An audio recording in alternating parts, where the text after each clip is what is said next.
Hey y'all, it's Elisa, resident foodie and hoarder, and I am about to start dinner, and what I'm making this evening is a taco soup. It's a beef version of a taco soup.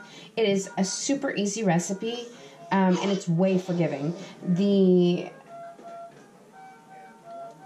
Typically what I use in it, I don't even have all of those items on hand right now, so I'm just making a ton of substitutions, and that's what I mean. It is super easy. So typically what I do is have about 4 cans of beans, or the equivalent of, like, if I have, if I've just recently made some pinto beans, I might use those, or if you have really just any type of dark bean can be used here. And I'm just dumping these cans in with the liquid. The only liquid you would not want to add to this would be black bean liquid. And I will, you can see how there's, it's kind of yucky inside the cans. I partially rinse these out with water and dump that water in as well. And so I will do that in a minute.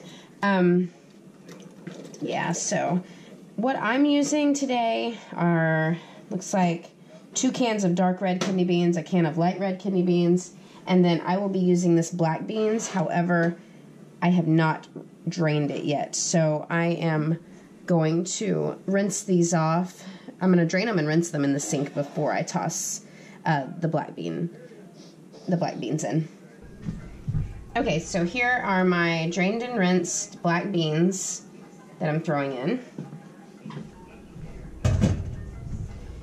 And then I've ran some water into these cans of beans. So, I mean, obviously, if you're using beans that you have on hand already, like I said, I've used just all kinds.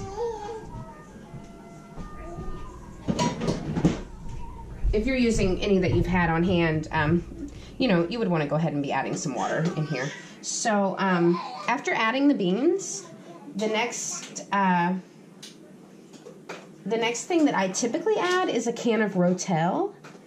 I am out of Rotel and don't have any, but I have this large can of crushed tomatoes, which I typically add. Sometimes I add a can of Rotel and a can of crushed tomatoes or diced tomatoes. I actually am not a fan of diced tomatoes because I'm not a fan of tomatoes, so I like crushed tomatoes better.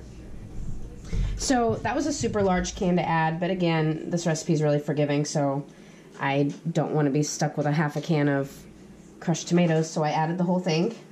Also, since I don't have the Rotel that I need, I have some salsa that I'm not a huge fan of, and I'm just going to add a little bit of that in there. So I'm going to do that.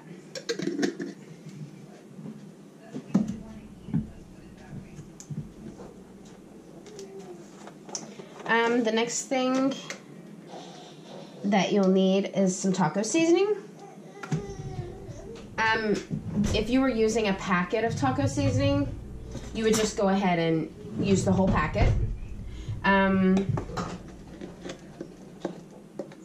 If you were using homemade taco seasoning, I would say, I don't know, use about a tablespoon maybe.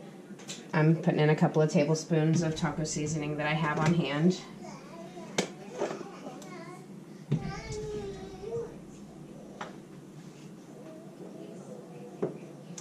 The other thing that I'm putting in is ranch seasoning. So this is ranch dip seasoning. If you are using a homemade version of that, I would use probably, I'm going to use this entire envelope. I would use probably a tablespoon and a half of it if it was me, if I was using a homemade version.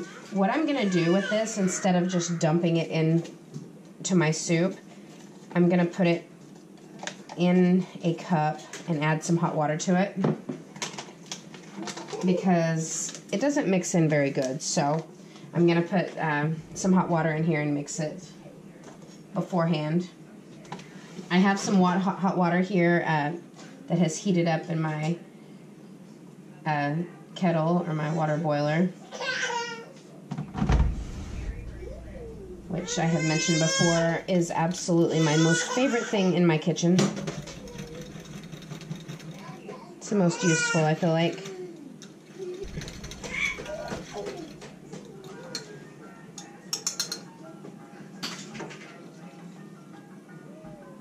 I'm not a fan of onions. I don't care for them a whole lot. I am a huge fan of onion flakes. I am currently out of onion flakes.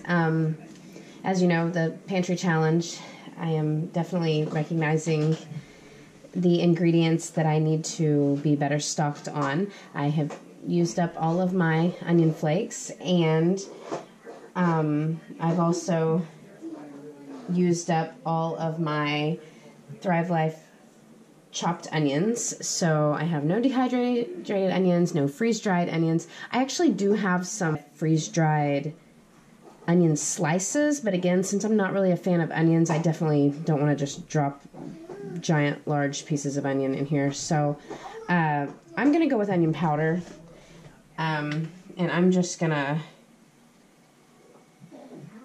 put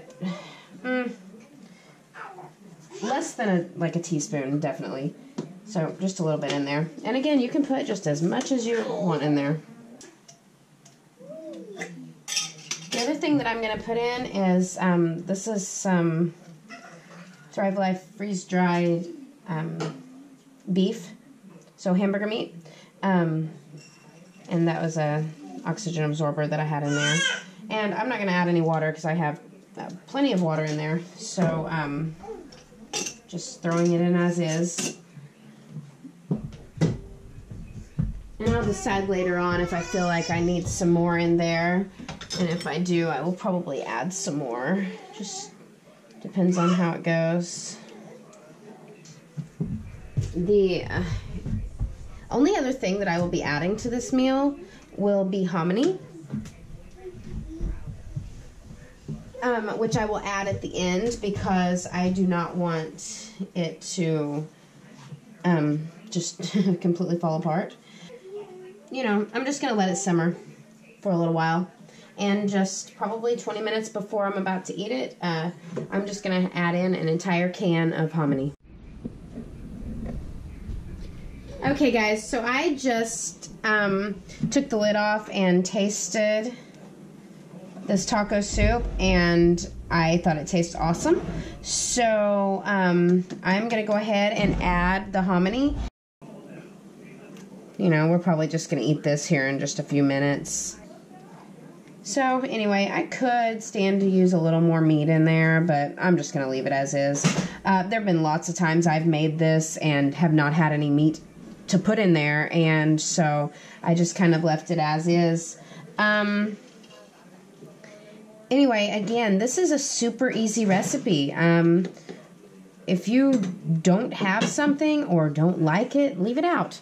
You know, I mean, aside from beans and some taco seasoning of some sort, you know, if you don't have store-bought taco seasoning, throw you in some seasoning that will kind of be the equivalent of. If you don't have the ranch seasoning, I've left it out several times. You know, I just use what I have. And anyway, so we will be eating this up here pretty soon. And yeah, so thanks for watching. Bye-bye.